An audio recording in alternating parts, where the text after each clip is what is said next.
Mayo college girls school में आयोजित 3 दिवसीय सालाना जलसे का समापन सोमवार सुबह मुख्य समारोह के दौरान पारितोषिक वितरण के साथ हो गया। इस मौके पर मुख्य अतिथि मेयो कॉलेज के पूर्व प्राचार्य और मेयो गर्ल्स स्कूल की स्थापना में महत्वपूर्ण योगदान देने वाले शिक्षाविद एच.एल. दत्त ने स्कूल की विभिन्न वार्षिक गतिविधियों, खेलों और प्रतिस्पर्धाओं में बेहतर प्रदर्शन करने वाली छात्राओं को प्रमाण पत्र, ट्रॉफी देकर पुरस्कृत किया। इस अवसर पर प्राचार्य कंचन खांडके भी उनके साथ मंच पर मौजूद रहीं।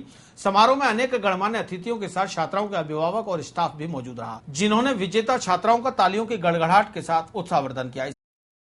इससे पूर्व रविवार शाम मेयो कॉलेज गर्ल्स स्कूल की छात्राओं ने old dust to new down नाटक का मंचन कर इतिहास प्रदर्शित किया। साहित्यकार प्रणव मुखर्जी द्वारा निर्देशित नाटक में करीब 200 छात्राओं ने बौद्ध, सूफी, युद्ध और शांति के पलों को अपने अभिनय के साथ प्रदर्शित कर उपस्थित जनसमूह को मंत्रमुग्ध कर दिया। देखते हैं कार्यक्रम की कुछ खास झलकियां।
Bodies strewn on the ground, half-formed wails of mothers. What do I see in these cries? What do I see in these tears? The reflection of men without shadows, the fruits of my victory. How much fruit do I eat? And how much do I consume? In this vast multitude of smelling of freshly bagged apocalypse. Who are you? I am a mendicant on the path of becoming a monk. What's your name? My name is Nigroth. Nigroth. Nigroth, let me juggle my memory. Let me go back to the past.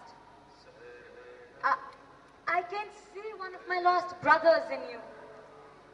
And no, I am not so drunk in power that I do not realize that you're my brother's son. Yes, Priyadarshi, the same brother whose blood is on your hands. I know you feel a sense of repulsion each time we hear my name. A sense of complete rejection.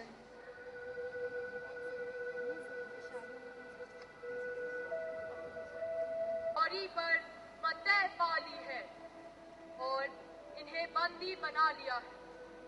अब आपकी क्या आज्ञा है? मोहम्मद गौरी, तुम्हारे भीतर राज्य की कैसी पिपासा है कि तुम हर साल यहाँ हारने चले आते हो। मैं सीमाओं को बढ़ाने की अंधी आकांक्षा में नहीं डूबा हूं, लेकिन अपने राज्य की ओर उठी एक भी नजर को मैं बर्दाश्त नहीं कर सकता। जाओ, इस बार फिर मैं तुम्हें क्षमा देता हूं। जाओ और अपने देश गौर में शांति से राज्य करो। मुझे न राज्य हड़पना है और ना ही साम्राज्य बढ़ाने की भूख है। मैं तुम्हें एक राजा का सम्मान देते हुए तुम्हारा राज्य लौटाता हूं। ले जाओ इसे। जिस प्रकार सिकंदर ने पोरस के साथ सम्मान ने भी मोहम्मद गौरी को सम्मान देकर राज्य लौटा दिया, लेकिन तराई की दूसरी लड़ाई में जब वह हार गया, तब मोहम्मद गौरी ने उसके साथ वैसी उदारता नहीं दिखाई।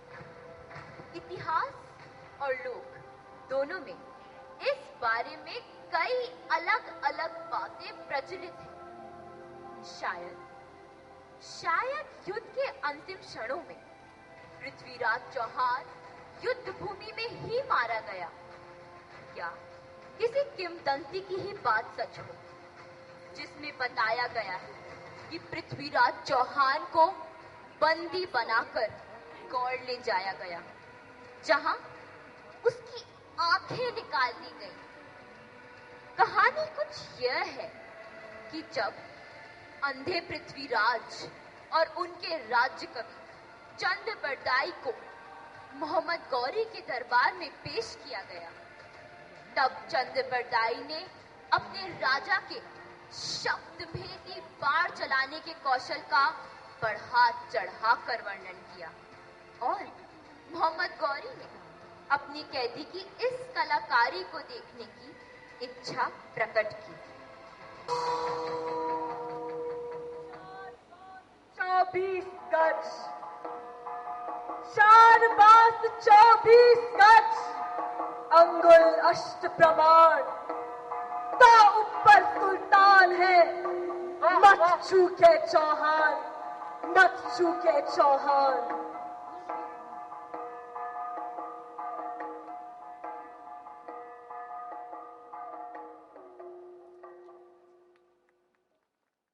कला अंकुर अकादमी की स्थापना के 10 साल पूरे होने के उपलक्ष्य में रविवार शाम जवाहर रंगमंच पर अकादमी के विद्यार्थियों ने नृत्य संगीत से सजे कार्यक्रम उपलब्धि की प्रस्तुति दी। कार्यक्रम में शास्त्रीय संगीत के राग और उन पर आधारित सुगम संगीत को फिल्मी गीतों के साथ मनोरंजक रूप से प्रस्तुत किया गया। कार्यक्रम में बड़ी संख्या में अजमेर के संगीत प्रेमी, स्कूल और कॉलेज के संगीत में रुचि रखने वाले विद्यार्थी, अध्यापक और अभिभावक शामिल हुए। कार्यक्रम संयोजक अनीता बाल्दी ने बताया कि कार्यक्रम शास्त्रीय संगीत, सुगम फिल्मी संगीत और लोक नृत्य का एक अनूठा प्रस्तुतिकरण रहा।